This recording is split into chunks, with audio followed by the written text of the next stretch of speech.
Tras experimentar una pérdida irremediable, Elizabeth Mitchell se sinceró con Dios. ¿Alguna vez volveré a sonreír? Me desperté esa mañana y pensé, jamás volveré a sentir gozo. Por supuesto, no hay forma de que salga nada bueno de tan enorme dolor. Creo que se lo dije en voz alta al Señor. Estás escuchando Aviva Nuestros Corazones, con Nancy de Moss Wolgemuth en la voz de Patricia de Saladín. Hoy, 9 de septiembre de 2024.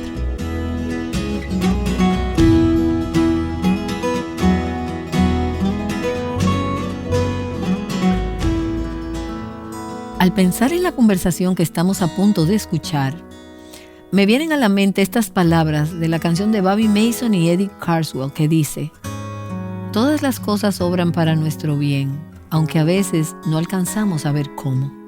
Nuestro Padre sabe lo que es mejor para nosotros. Sus caminos no son los nuestros, así que cuando tu camino se oscurece y no alcanzas a ver a Dios, recuerda que nunca estás solo. Nuestra invitada de hoy tuvo momentos donde su camino estaba tan oscuro que no lograba ver la mano de Dios en lo que le estaba pasando. No lograba ver nada. Dana entrevistó a Elizabeth Mitchell para escuchar su historia. Es la historia que narra en su libro Journey for the Heart, un viaje para el corazón. Y el subtítulo habla de algo que todas necesitamos: esperanza cuando la vida es injusta. Iniciemos conociendo un poco a Elizabeth. Escuchemos. Elizabeth, cuéntanos un poco acerca de cuando encontraste a Cristo, cuando lo conociste como Señor y Salvador. Yo era una jovencita en la isla de Jamaica. Nos acabábamos de mudar a una iglesia nueva y por primera vez en la escuelita dominical, en ese salón pequeñito, en una iglesia preciosa llamada Alianza Misionera de Gracia, se nos presentó el Evangelio y por primera vez entendí que Cristo no solo había muerto por los pecados del mundo, sino que también había muerto por mis pecados.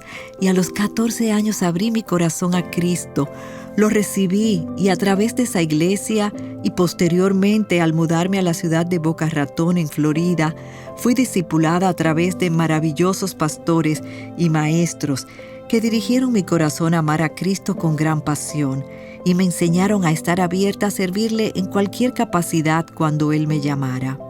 Me encanta que Cristo te encontró en Jamaica. Puedo distinguir un poco de tu acento jamaiquino. Tan precioso, me encanta. Así que conociste a Cristo, te mudaste a Florida y conociste a un varón. Estás siendo discipulada, todo va bien, la vida es bella, ¿no es así? Sí, tenía 3 hijos. Un esposo maravilloso que cuidaba de la familia y de la iglesia. Yo también servía en la iglesia y trabajaba como agente inmobiliario con mi esposo. Hacía escuela en casa con mis hijos.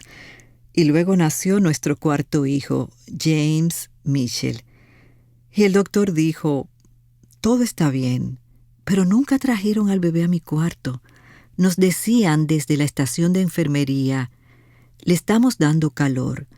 Unas cuantas horas después, una señora con bata azul entró en mi cuarto de maternidad y me dijo: señora Mitchell, soy neonatóloga.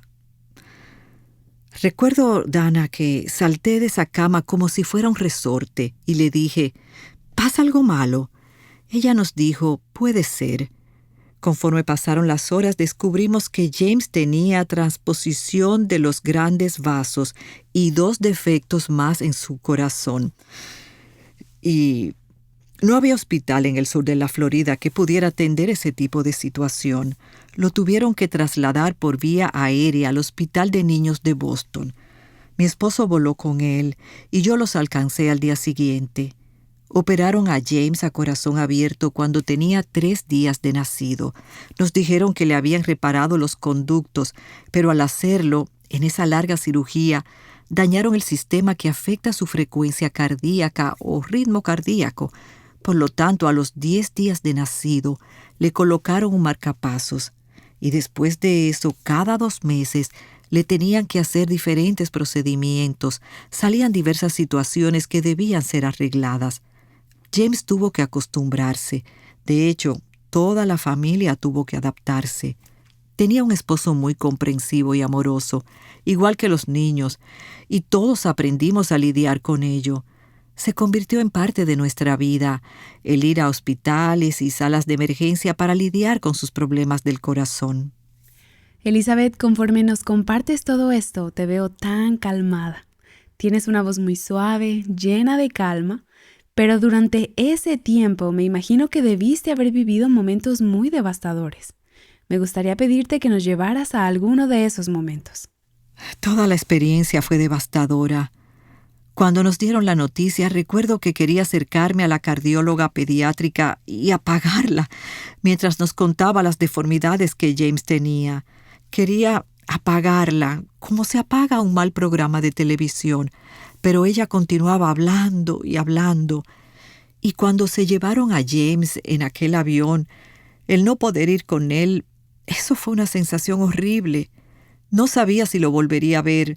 Cuando me despedí de mis 3 hijos para subir al avión, y esta situación de dejar todo lo familiar y volar a Boston, donde todo era extraño, desconocido y aterrador, solo fue la presencia de Dios y la palabra de Dios en mi vida que me dio esa capacidad de poner un pie enfrente del otro, en vez de echarme al piso de desesperación. Recuerdo que cuando me dijeron que tenía que volar a Boston, acababa de dar a luz, no tenía ropa de invierno. Estaba nevando en Boston y yo estaba en Florida. No podía ni pensar qué iba a empacar. Y Dios simplemente mandó una lluvia de gracia sobre mí y sobre Bill, y Él nos sostuvo. Sentada en ese avión, abrí mi Biblia. No me interesaba comer ni ver nada en la pantalla. Dios me llevó al Salmo 20. Es una lectura increíble. Quiero leerla. Se ha convertido en uno de mis pasajes más especiales. Normalmente lo tengo memorizado, pero por supuesto ahora me falla la memoria. Dice así: Que el Señor te responda cuando estés angustiado, que el nombre del Dios de Jacob te proteja, que te envíe ayuda desde el santuario, que desde Sión te dé su apoyo, que te conceda lo que tu corazón desea, que haga que se cumplan todos tus planes. Ahora sé que el Señor salvará a su ungido, que le responderá desde su santo cielo y con su poder le dará grandes victorias. Estos confían en sus carros de guerra, aquellos confían en sus corceles, pero nosotros confiamos en el nombre del Señor nuestro Dios. Fue como si el cielo se hubiera abierto. Dios no solo me envió una postal, fue una conversación 1 a 1 con el Todopoderoso, quien me dijo: estoy totalmente presente contigo y estoy totalmente presente con tu hijo y con tu esposo. Yo te sostendré. Así es que su palabra fue oxígeno, fue agua y fue el pan que nos sostuvo. El versículo 4 en la Nueva Versión Internacional dice: que haga que se cumplan todos tus planes. Seguramente no estaba en tus planes estar en Boston con un recién nacido recibiendo una de las noticias más devastadoras que una madre podría escuchar. No. Entonces quiero preguntarte, ¿cómo reconcilias eso con las Escrituras? Lloras, clamas a Dios, te compadeces de ti misma por un tiempo, te das cuenta de que no eres la única que está pasando por terribles circunstancias. Ruegas a otros que oren por ti, te sumerges en su palabra y le dices a Dios que no entiendes y le haces toda clase de preguntas porque sabes que Él lo puede manejar.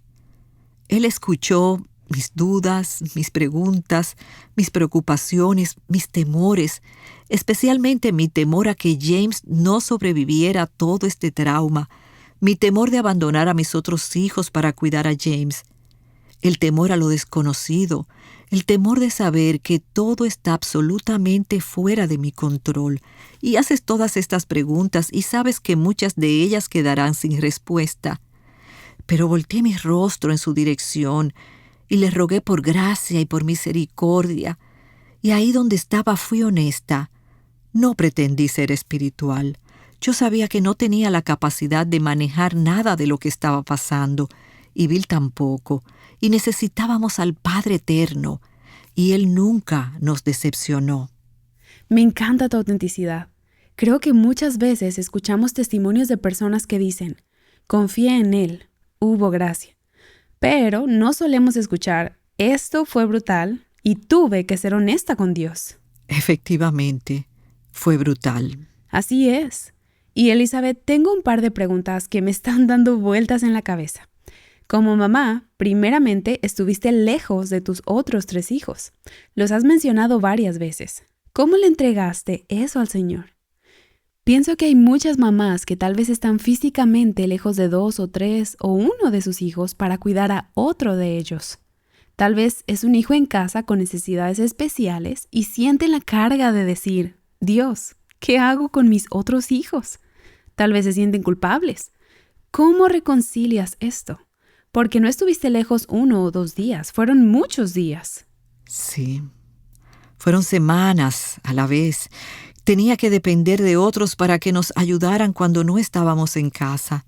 Tenía que recordarme que Dios los ama mucho más de lo que yo podría amarlos. Tenía que recordarme que Él trae algo bueno de lo que no es bueno. De la misma manera que Él nos daba gracia a Bill y a mí, les daría gracia a nuestros 3 hijos. No tenía que ser de mi agrado lo que estaba pasando. Dios me estaba pidiendo que los soportara y que los amara de cualquier manera que pudiera. Pero por ahora James necesitaba nuestra atención total y era mi llamado en ese momento. Tuve que confiar en la ayuda de mis amigos y familiares para cuidar de mis otros hijos.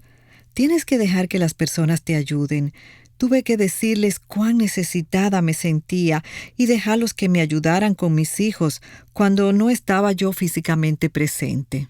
No es algo fácil de hacer. No. Toma mucha humildad y aprendes eso rápidamente en momentos de crisis. Así es. Todo esto me enseñó humildad. Tengo una amiga que está viviendo algo con uno de sus hijos y sus otros hijos están sufriendo como resultado de la situación. Estaba realmente batallando con eso ayer y le dije, ¿sabes? Y le dije exactamente lo que acabas de decir. Dios los ama más de lo que tú los amas. Esther tuvo que convertirse en huérfana y vivir en una época terrible para cumplir los propósitos de Dios.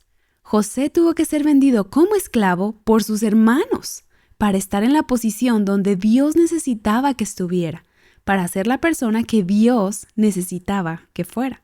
Así que no hay nada por lo que nuestros hijos estén pasando ahora mismo para lo que Dios no tenga planes. Nada que Él no pueda redimir y que no pueda usar. Sí. Exactamente. Hay otra cosa que estoy pensando, que está explotando en mi cabeza. Tú dijiste que debido a la cirugía que tuvo tu bebé, los médicos destruyeron su sistema eléctrico. 1. ¿Qué quieres decir con eso? Y 2. Lo primero que se me viene a la mente es, ¿estabas enojada? ¿Estabas amargada? ¿Quizá frustrada? Frustrada. La cirugía fue muy larga. El tamaño del corazón de un bebé recién nacido es del tamaño de su puño, como una pequeña nuez. Hicieron un procedimiento que duró 6 horas para reparar diferentes partes, pero al suturar y cortar, sus 2 arterias principales se intercambiaron, de modo que la sangre que tenía oxígeno se desviaba a sus pulmones y la sangre que no tenía oxígeno se enviaba a su cuerpo. ¿Entonces fue un error de la cirugía? No, así es como estaba su corazón de nacimiento. Eso es la transposición. Ah, así fue como nació. Ahora entiendo. Las 2 arterias principales estaban puestas en el lugar equivocado. Estaban haciendo lo opuesto a lo que debían hacer. Nuestro corazón tiene un marcapasos interno, como un circuito eléctrico. Nos explicaron de esta forma. Dijeron que al reparar los conductos, que es muy difícil de hacer, su circuito eléctrico quedó destruido. Así es que a los 10 días de nacido tuvieron que hacerle una segunda cirugía para colocarle un marcapasos. Es como una bomba artificial para mantener la parte eléctrica del corazón funcionando correctamente. Eso fue lo que pasó. ¡Wow! ¿Y bebé James sobrevivió a todo eso? Él floreció. Pesó 4 kilos, así es que eso le favoreció. También le ayudó que sus riñones y su hígado estaban fuertes para que pudiera procesar todo el medicamento que le estaban dando. Ningún otro órgano se vio afectado. ¡Gloria a Dios! Dios le dio un espíritu valiente, así es que lo trajimos a casa cuando tenía 2 meses. Cuando cumplió 1 año le tuvieron que hacer otra cirugía de marcapasos. A los 4 años tuvo su segunda cirugía de corazón abierto y esta resultó contraproducente. Él era el 4º hijo de una familia que hacía educación en casa. En Boston nos dijeron, no críen a un hijo con problemas de corazón, no lo consientan ni lo sobreprotejan, no lo cuiden tanto que lo terminen destruyendo. Así que era uno más de la familia. Nadie lo trataba de manera especial debido a su condición. Simplemente pasábamos los días alrededor de él, y él a su vez aprendió a reír y amar. Tenía un espíritu muy dulce y gozoso, entusiasta, sin importar lo que pasara. Dios le dio gracia. Era un triunfador. Nos enseñó mucho. Llévame a un momento especial. Preséntanos a James. Su personalidad, algo que haya hecho que sea memorable o notable, alguna historia que ames contar acerca de él. En cualquier fotografía de él, Dana siempre estaba abrazando a alguien, alguno de sus primos o de sus hermanos, algún amigo de la iglesia. Él amaba a la gente y él tenía siempre una sonrisa, tenía muchísima energía, le encantaba el básquetbol, era una de sus cosas favoritas. Cuando anotaba una canasta solía caminar hacia atrás por la cancha como si fuera una estrella de la NBA. Él apreciaba la vida. De alguna manera él entendía que la vida es un regalo y que no podía desperdiciar ni 1 minuto en nada que no fuera celebración. Para él, este era el mejor hot dog que jamás había probado, o los mejores nachos. Cada una de mis 4 hermanas pensaban que su comida era la favorita de James por la forma como él se expresaba cuando iba a comer a sus casas. Le encantaba comprar calcetines, le encantaban los rompecabezas con dibujos animados y amaba a Buzz Lightyear. Él tenía una pequeña alcancía en el cuarto del hospital y cuando entraba el doctor o los enfermeros a molestarlo, les decía, «Primero me tienes que dar dinero». Y así es que ponían dinero en su alcancía de Buzz Lightyear. Muy valiente. ¡Wow! Me encanta. Nunca se veía triste. Lo que no le gustaba era ser bajito de estatura, pues tenía que tomar muchos esteroides por su condición. Su papá y sus hermanos y hermanas son altos. Tenía más de 20 cicatrices en su pecho, y eso no le importaba. Pero el ser de estatura baja a consecuencia de los esteroides creo que es lo que más le molestaba. ¿Hizo James una profesión de fe? ¿Rindió su vida a Cristo? Sí, lo hizo. Él tenía 5 años. Estábamos sentados en el sillón de la sala. Yo tuve el privilegio de estar con él. No recuerdo todos los detalles. Él había estado participando en Awana, que es un ministerio de discipulado para niños y jóvenes. Allí le enseñábamos las escrituras en casa. Y algo lo incitó a preguntar acerca del cielo y de cómo podía ser salvo y qué significaba. Tuve el gozo de llevarlo al Señor ahí, en nuestra sala. Como hacíamos escuela en casa, teníamos bastante tiempo para escribir. Una de las cosas que atesoramos es el hecho de que los animábamos a escribir en un diario algún pasaje de la Escritura y que escribieran lo que significaba para ellos durante su tiempo devocional. Pudimos ver un poco del corazón de James a través de su diario. Uso algunos de esos ejemplos en mi libro. Bueno, estás hablando de él en tiempo pasado. ¿Qué sucedió? Él tenía 13 años y estaba jugando básquetbol cuando comenzó a vomitar. Lo llevamos a casa y luego al médico. Él había tenido un trasplante de corazón a los 4 años y medio. Ahora tenía 13 años, 8 años y medio después de su trasplante y de haber tenido biopsias y mucho medicamento. Su cuerpo estaba rechazando su corazón. Fue un rechazo absoluto. Tuvo un doble infarto al corazón. El segundo fue estando él en nuestra cama, en nuestro cuarto. Un lugar seguro para un niño, el estar cerca de sus padres. Lo llevamos al hospital en ambulancia, por supuesto, pero no pudieron hacer nada por él. Su corazón totalmente se rindió. No sabíamos que había tenido un primer infarto, porque como paciente trasplantado sus nervios habían sido cortados. Así es que no sintió el dolor normal de un ataque al corazón. No pudimos hacer nada. Al principio pensamos que era un virus estomacal.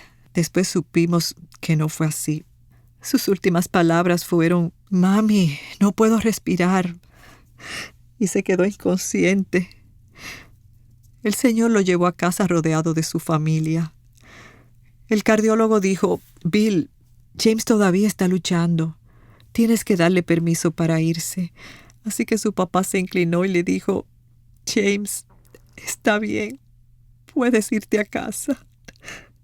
Y se fue. Nos enseñó el significado de la valentía. Nos mostró cómo no sentir lástima por uno mismo. Nos enseñó a apreciar cada pequeño detalle de la vida. Bendijo a toda nuestra familia una y otra vez. A pesar de que él ya no está aquí, puedo describir su vida como un huerto que sigue dando fruto. Mi esposo predica la palabra y nuestros hijos dan clases de Biblia y dirigen ministerios. Yo enseño y escribo reconociendo que la vida es dura, pero que Dios es bueno y Dios es fiel. Él nos envió a James no como una carga, sino como un regalo para que pudiéramos aprender a amar a nuestro Padre Celestial y apreciar lo maravillosa y la bendición que es la vida. Todo eso lo recibimos a través del regalo de James. ¡Qué hermoso! Gracias. Y lo siento mucho. Gracias. Se escucha en tu voz un dolor muy fresco. Sí, normalmente puedo hablar sin llorar. He llegado a ese punto, pero otras veces no puedo. Wow. Puedo asumir que hay alguien escuchando que necesitaba escuchar ese quebrantamiento en tu voz. Sí, por supuesto. Vale la pena cada lágrima. Y el Señor puede manejar cada lágrima. En esos días de pérdida tan reciente, ¿qué preguntas difíciles te hacías? El saber que Dios lo pudo haber prevenido. El saber que Dios lo pudo haber detenido como lo había hecho con otros problemas anteriormente. Y que algo bueno había salido. El saber que no teníamos control. Y el saber, esta pérdida nadie la puede reparar, sin importar cuánto nos amen. No importaba lo mucho que yo amara a Bill o lo mucho que él me amara. No podíamos remediar el dolor que el otro sentía. Era una pérdida permanente que nunca se iría. Muchas cosas se pueden arreglar con el tiempo, pero esta no. Así es que es una sensación de agonía el saber que esto nunca se va a ir. Dios me dará la gracia para manejarlo, pero nunca se va a ir. El sentir de ¿alguna vez volveré a sonreír? Me desperté esa mañana y pensé, jamás volveré a sentir gozo. Por supuesto, no hay forma de que salga nada bueno de tan enorme dolor. Creo que se lo dije en voz alta al Señor. Sabía la escritura de Romanos 8:28 que dice, todas las cosas cooperan para bien, pero es la parte de conforme a la imagen de su Hijo, en el versículo 29, y que Él no nos evita el dolor. Queremos que lo haga, pero en su economía Él usa el dolor, los retos, las dificultades y las desilusiones cuando la vida no es como debería ser. Él lo usa para hacernos más como Cristo y nos convierte en una extensión de Él en la vida de otras personas. Y ellas saben que nos pueden confiar el dolor de su corazón porque de alguna forma somos capaces de entender su desilusión porque hemos pasado por ello. Toma tiempo, Dana, y no debemos apurar a nadie en su proceso, ni a tu esposo, ni a tus hijos, ni a una amiga. Cada persona camina su duelo de manera diferente. Hay que darles tiempo y espacio, sabiendo que yo no entiendo totalmente su dolor. Camina junto a ellos, pero no trates de darles lecciones o de enviarles mucha escritura. Simplemente ámalos donde están. Suenas como una mujer que tiene mucha sabiduría. Sabiduría que solo se puede obtener caminando por el valle de sombra de muerte. Me imagino que de ahí surgió el escribir Viaje para el corazón, esperanza cuando la vida es injusta. Me encantaría saber qué tesoros de las Escrituras tienes que te llevaron no solo a caminar tan bien por esta prueba, que hoy puedes tener un espíritu tan gentil cuando te comunicas, sino que también pudiste escribirlo. ¿Podríamos conversar mañana sobre esto? Claro que sí. Muchas gracias. Y gracias por tus preguntas tan sensibles. Creo que por eso se me salieron las lágrimas, por tu delicadeza. Gracias, Dana. De nada, mi amiga. ¡Wow! ¡Qué alentador recordatorio nos trajo hoy Elizabeth Mitchell! Aunque nunca hayas pasado personalmente por el dolor de perder a un hijo, seguro que conoces a alguien que sí. Dependiendo de dónde se encuentre en medio de esa experiencia, tal vez quieras animarle a escuchar este programa. Empezamos nuestro programa del día de hoy escuchando 2 estrofas de la canción de Bobby Mason de los 80s. Déjame leerte el coro. Dios es demasiado sabio para equivocarse. Dios es demasiado bueno para ser cruel. Así que cuando no entiendas, cuando no veas su plan, cuando no puedas rastrear su mano, confía en su corazón. Tal vez hoy te estás enfrentando a algo que no entiendes y no logras ver el plan de Dios y no puedes rastrear su mano. No alcanzas a ver lo que Él está haciendo. Pero déjame recordarte que siempre puedes confiar en su corazón. Tal vez ahora mismo puedes decir, Señor, no entiendo lo que está pasando, esto no hace sentido, no sé cómo lograré pasar al otro lado.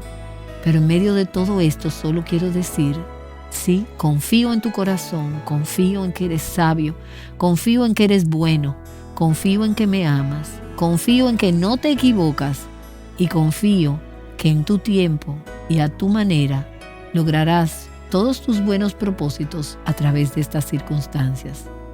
Y Señor, que ese sea el caso para muchas de mis amigas que están escuchando hoy, que aprendamos a confiar en tu corazón de una manera más dulce, más rica, más grande. Amén. Asegúrate de volver mañana para seguir escuchando esta conversación con Elizabeth Mitchell en Aviva Nuestros Corazones.